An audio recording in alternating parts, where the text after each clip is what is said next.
ધાનેરા નજીક થાવર ચેકપોસ્ટ પાસે ભંગારની દુકાનમાં લાગી ભીષણ આગ, લાખોનું થયું નુકસાન। બનાસકાંઠા જિલ્લાના ધાનેરા નજીક થાવર ચેકપોસ્ટ પાસે આવેલી નદીમભાઈની ભંગારની દુકાનમાં અચાનક શોર્ટ સર્કિટ થતાં ભીષણ આગ ફાટી નીકળી હતી।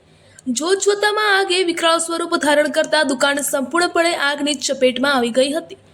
આગના ઊંચા ધુમાડાના ગોટે ગોટા દૂર સુધી દેખાતા આસપાસના લોકોમાં ભય અને ગભરાટ ફેલાયો હતો। સ્થાનિક લોકો મોટી સંખ્યામાં ઘટના સ્થળે દોડી આવ્યા હતા, જ્યારે આગ નજીકની દુકાનો સુધી ન ફેલાય તે માટે પણ ભારે દોડધામ જોવા મળી હતી। આ ઘટનાની જાણ થતાં ધાનેરા પોલીસ સ્ટાફ તાત્કાલિક ઘટના સ્થળે પહોંચી સુરક્ષા વ્યવસ્થા ગોઠવી હતી અને ભીડને દૂર ખસેડી રાહત કામગીરી સરળ બનાવી હતી। ત્યારબાદ ફાયર બ્રિગેડની ટીમ ઘટના સ્થળે પહોંચી સતત પાણીનો મારો ચલાવી ભારે જહેમત બાદ આગને કાબૂમાં લીધી હતી। આગની તીવ્રતાને કારણે દુકાનમાં રહેલો ભંગાર, મશીનરી અને અન્ય માલ સામાન સંપૂર્ણપણે બળીને રાખ થઈ ગયો હતો।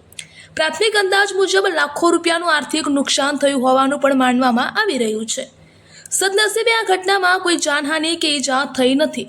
પ્રાથમિક તપાસમાં આગનું કારણ શોર્ટ સર્કિટ હોવાનું સામે આવ્યું છે। અહેવાલ હિતેશ સોલંકી, ધાનેરા।